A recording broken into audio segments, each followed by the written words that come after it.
Are you curious as to why ascension feels so lonely? Ascension in itself will always be lonely. It's not just a feeling. Ascension will always be lonely because it is a kind reminder, or a brutal reminder for those who reject it, that in this life we are alone.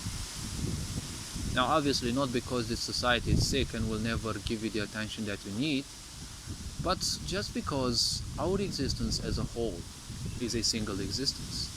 We are not a hive mind, and even a hive mind is represented by individuals.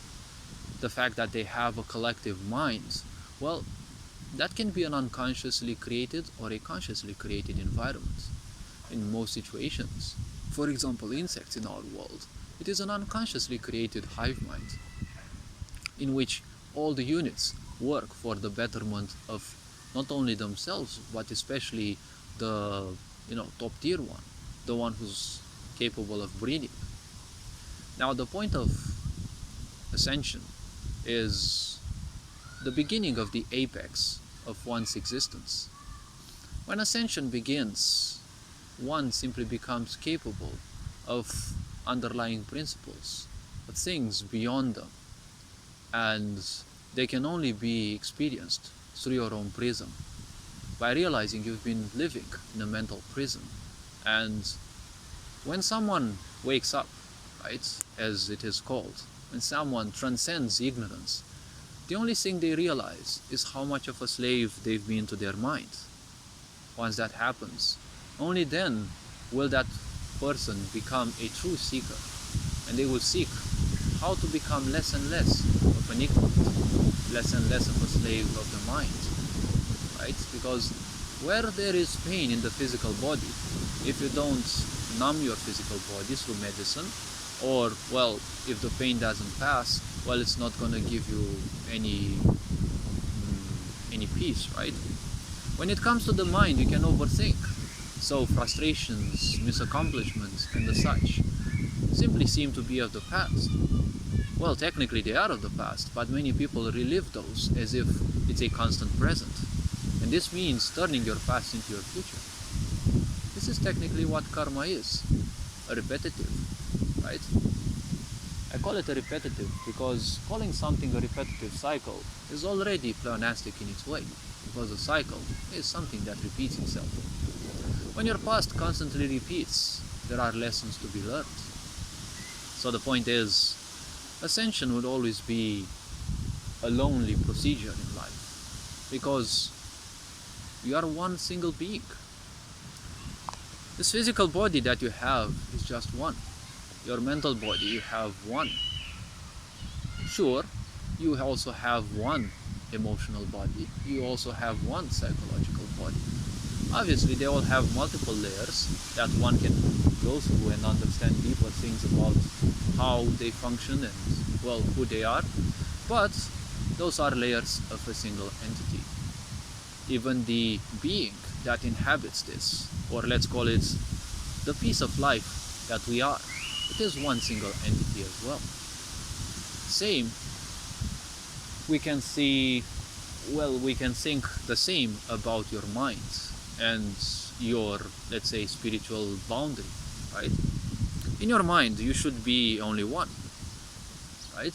You are only one being that takes hold of your mind, and one being who, well, consciously and unconsciously performs all the actions with their physical body. If there are more voices, well, there will always be more voices. But this is either because of ignorance, and through this I mean that you have all the karmic cycles of your past, of this life and previous lives, as well as, things from other people that you have learned, and they constantly repeat in your mind, not letting you feel any peace, right?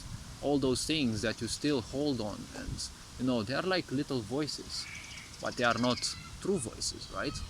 If there are more than one true voices in your head, well, that's a sign one needs either a psychiatrist or, a priest, right? So, yeah, that's one point. Everything in this world is a tool that we should make use of. We have the biggest brain and the best potential on this planet, right? Not on this universe, obviously, but on this planet, the human body has the greatest potential. The human body is nothing else than a tool. How one makes use of it? Well, that is your karma. You make good use of your body, you will be in a good relationship. You don't make good use of it, well, you'll be in a lesser relationship. The physical body that you have with all its layers is the only good friend that you have. The one that will never ever leave you. Until death truly, sets you apart. Your spouse, your parents, your friends, they may be gone at any given moment. Either because they choose to leave you behind, or they simply leave because of physical boundaries, right? They are no longer compatible with life, so they pass away, leaving us here. Well, the point is very simple. They either choose to leave you because they don't want you anymore, because the karmic cycles that had them close to you are most likely over, or a new one will shortly begin. The point is, you are alone in this world. And ascension is only a kind reminder if you accept it, or a brutal reminder if you seek to fight it. Change is the only constant.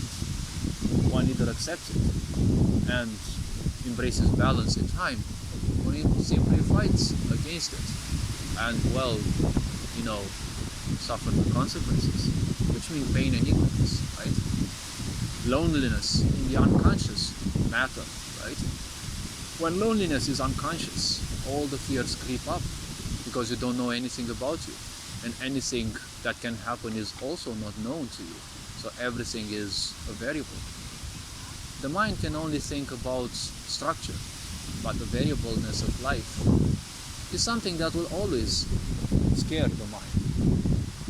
When loneliness is consciously realized, well, life will unfold, because you know that you have been created a single being. Your friends and the such, they are tools. How you make use of them? You make kind use of them, and you are, generous. You are appreciative of that which you have. Well, that will bring you a more balanced sense of life, a more peaceful understanding of life. If you use people like tools, well, most likely you're a narcissistic mind, but they are tools nonetheless. Without your parents, you wouldn't be here anyways. Without your friends, you wouldn't have the fun that you would have, or you wouldn't have experienced all the things you have experienced. All your experiences are true. They are never fake. They are indeed true. Only a sick society seeks to make you feel, disrespectful of your own experiences, right? You have gone through those. They are yours. And, in this sick society, you are taught to be a people pleaser, because when you are a people pleaser, you will shun introspectiveness away. You will not be an introspective being. So honestly, the point is, you will simply suffer by the likes of others. You'll be a sponge attracting other people's karma and sharing yours with them. That is why so many people are miserable, because there is a profound lack of boundaries in this world. Physical boundaries, to be more precise. All this being said, you are appreciated. Take care, become more introspective, and you'll see that answers that you are looking for can be easily found within. Take care, have an awesome day. Perin Board signing out.